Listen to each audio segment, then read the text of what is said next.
পুরো বিশ্ব যখন ফুটবল নিয়ে ব্যস্ত, ঠিক সে সময় বাংলাদেশ জিম্বাবুয়েতে টেস্ট খেলায় ব্যস্ত। তবে টেস্টে যেন তারা মনোযোগী দিতে পারেননি। 140 রানে জিম্বাবুয়ের বোলারদের কাছে আত্মসমর্পণ করেছেন।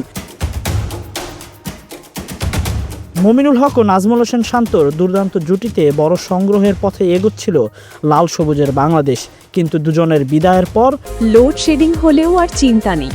সিনট্যাক্স রিচার্জেবল ফ্যান দিচ্ছে টানা 7 ঘন্টা ব্যাকআপ। ধস নামে টাইগারদের ইনিংসে শেষ 27 রান তুলতেই 8 উইকেট হারায় লাল সবুজের বাংলাদেশ। তাতেই ফলাফল 140 রানে অল আউট বাংলাদেশ। হারারের টেস্টে জিম্বাবুয়ের সাথে যেখানে বড় সংগ্রহের কথা, সেখানেই লাল সবুজের ব্যাটাররা সব কটি উইকেট হারিয়ে করেছে কেবল 140 রান। জিম্বাবুয়ান পেসার নিউম্যান ন্যামহুরির বলেই যেন সব ব্যাটার একে একে বিদায় নিয়েছেন প্যাভিলিয়নের পথে। শুরুতেই বিদায় নিয়েছেন বাংলাদেশের ওপেনার মাহমুদুল হাসান জয়। জিম্বাবুয়ের সাথে একমাত্র টেস্ট সিরিজে নেই কোনো ডিআরএস। বাহাতি পেসার নিউম্যান ন্যামহুরি যেন একে একে বাংলাদেশের সব ব্যাটারকেই প্যাভিলিয়নের পথে পাঠিয়েছে। সাদমান ইসলাম, মমিনুল ইসলাম, নাজমুল হোসেন শান্ত সবাই একে একে বিদায় নিয়েছে।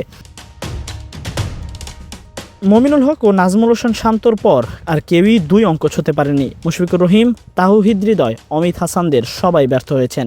তাতে 150-র আগেই অল আউট হয়ে প্রথম ইনিংস শেষ করেছে বাংলাদেশ।